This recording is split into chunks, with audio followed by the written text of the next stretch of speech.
নিশ্চিতভাৱে চাওক কংগ্ৰেছৰ যিখন দ্বিতীয়খন তালিকা সেই দ্বিতীয়খন তালিকা কিছু সময় পূৰ্বেই প্ৰকাশ পাইছে আৰু সেই প্ৰকাশ পোৱাৰ পাছতেই যি মন দিয়া নতুন এটা সমষ্টি আৰু সেই নতুন সমষ্টিৰ যিগৰাকী এইবাৰ কংগ্ৰেছৰ যিগৰাকী প্ৰাৰ্থী সেই প্ৰাৰ্থীগৰাকী হৈছে আব্দুল খালেক আৰু বৰ্তমান সময়ত মই আব্দুল খালেকৰ বাসগৃহত আছোঁ আৰু পোনপটীয়াভাৱে মই তেখেতৰ কাষলৈ যাবলৈ চেষ্টা কৰিম। দ্বিতীয়খন তালিকা কিছু সময় পূৰ্বে ঘোষণা হৈছে আৰু আপোনাক এটা নতুন সমষ্টি মন দিয়া সমষ্টিত প্ৰাৰ্থিত্ব দিছে, কি ক'ব বিচাৰিব? NKTV তৰফৰ পৰা প্ৰথমে আপোনাক শুভেচ্ছা জ্ঞাপন কৰিছোঁ। ধন্যবাদ।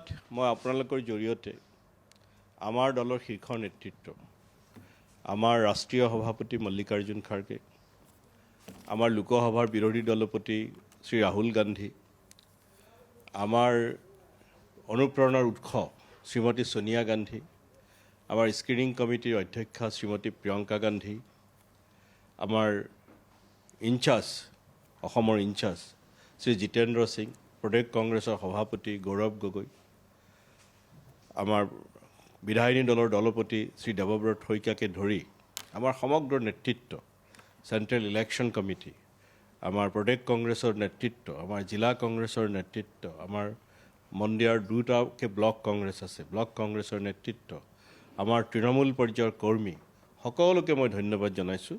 হয়, শীৰ্ষ নেতৃত্বই মোক আজি এই মন্দিয়াত প্ৰতিদ্বন্দ্বিতাৰ কাৰণে আগবঢ়াই দিছে, কিন্তু তৃণমূল পৰ্যায়ৰ কৰ্মীসকলৰ মতামতৰ ভিত্তিতে সিদ্ধান্ত লৈছে। গতিকে মই নেতৃত্বক ধন্যবাদ জনাইছোঁ আৰু আমাৰ তৃণমূল কৰ্মীসকলে যিটো বিচাৰিছিলে তেওঁলোকৰ দাবীও পূৰণ কৰিছে, তাৰ কাৰণে মই নেতৃত্ব আৰু আমাৰ তৃণমূল পৰ্যায়ৰ যোদ্ধাসকলক ধন্যবাদ জনাইছোঁ। আৰু এই নিৰ্বাচনটো কোন প্ৰাৰ্থী হ'ল সেইটো ডাঙৰ কথা নহয়।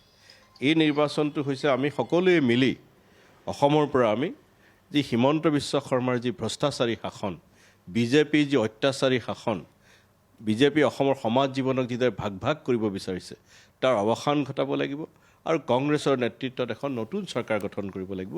আৰু সেই যুঁজখনৰ মই এজন যোদ্ধা হ'ব খোজোঁ। আমি সেই যুঁজখনত যুঁজিম আৰু জিকিম। কেনেকুৱা হ'ব এইবাৰ মন দিয়া সমষ্টি? এটা নতুন সমষ্টি, ইয়াৰ পূৰ্বে আপুনি এগৰাকী সাংসদ হিচাপেও আছিল দীৰ্ঘদিন ধৰি। কেনেকুৱা ধৰণৰ বাৰ্তা লৈ আপুনি ৰাইজৰ কাষলৈ যাব? চাওক, মই মন দিয়া এলেকাটো মোৰ কাৰণে নতুন নহয়, সমষ্টি নতুন, কাৰণ মই সাংসদ আছিলোঁ এটা কাৰ্যকাল, কিন্তু মই 8 বছৰ বিধায়ক আছিলোঁ। আৰু মই যিটো সমষ্টিৰ বিধায়ক আছিলোঁ জনিয়া, সেই মন দিয়া সমষ্টিত জনিয়াৰ প্ৰায় 60% এলেকা সোমাই আছে। গতিকে মোৰ পুৰণা চিনাকি ক্ষেত্ৰ এইখন। আৰু মন দিয়াৰো মই যিহেতু সেই এলেকাৰ মই সাংসদ আছিলোঁ, সকলোৱে মোক জানে বা সকলোৰে এক আস্থা আছে আৰু সকলোকে লগত লৈ, হয় এইটো কথাও ঠিক, আপোনালোকৰ জৰিয়তেই মই আমাৰ আৰু 16জনে প্ৰাৰ্থিত্ব বিচাৰিছিল, কাৰণ মন্দিয়াত আমাৰ সংগঠন যথেষ্ট শক্তিশালী, সেইকাৰণে তেখেতসকলৰ প্ৰাৰ্থিত্ব বিচাৰিছিল।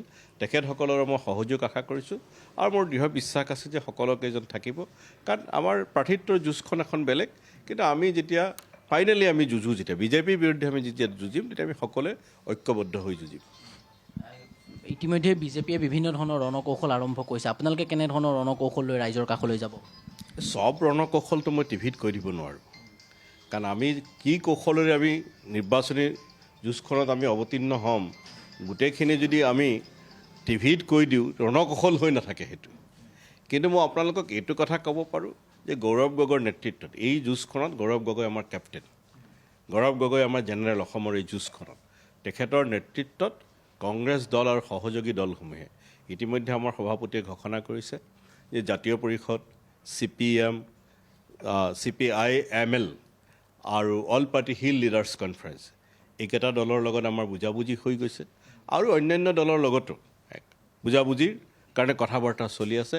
এক ৰামধেনু সদৃশ যুদ্ধ বন্ধনেৰে এই নিৰ্বাচনত আমি অৱতীৰ্ণ হ'ম আৰু আমাৰ বিশ্বাস আছে যে অসমৰ ৰাইজে এই আসন্ন নিৰ্বাচনত কংগ্ৰেছৰ যি যুদ্ধবন্ধন, এই যুদ্ধবন্ধনক ক্ষমতালৈ আনিব। কাৰণ বহু কথা আছে, আজি আপোনালোকে দেখিছে, আজি মই সংবাদ মাধ্যমতে বাতৰি পাইছোঁ, আজি জুবিন গাৰ্গৰ সমাধিক্ষেত্ৰৰ মুখলধাৰ বৰষুণত কি অৱস্থা হৈ গৈছে, চৰকাৰখন কেনেকুৱা অব্যৱস্থা, তেওঁলোকে ন্যায় দিয়াৰ কথা কৈছে, অথচ জুবিনৰ সমাধিক্ষেত্ৰত তাতে যাতে সামগ্ৰীসমূহ যাতে তিতি নাযায় বৰষুণত, সেই ব্যৱস্থা কৰিব পৰা নাই। গতিকে সামগ্ৰিকভাৱে অসমৰ জনগণ এই চৰকাৰৰ ওপৰত অতিষ্ঠ আৰু এই চৰকাৰখনক বিদায় দিবলৈ উন্মুখ হৈ আছে। নিৰ্বাচনৰ দিন ঘোষণা হ'ব দিয়ক, এই চৰকাৰ শাসকীয় দলৰ অৱস্থা আৰু বেয়া হ'ব আৰু ৰাইজে কংগ্ৰেছ আৰু আমাৰ সহযোগী দলসমূহক আদৰি ল'ব।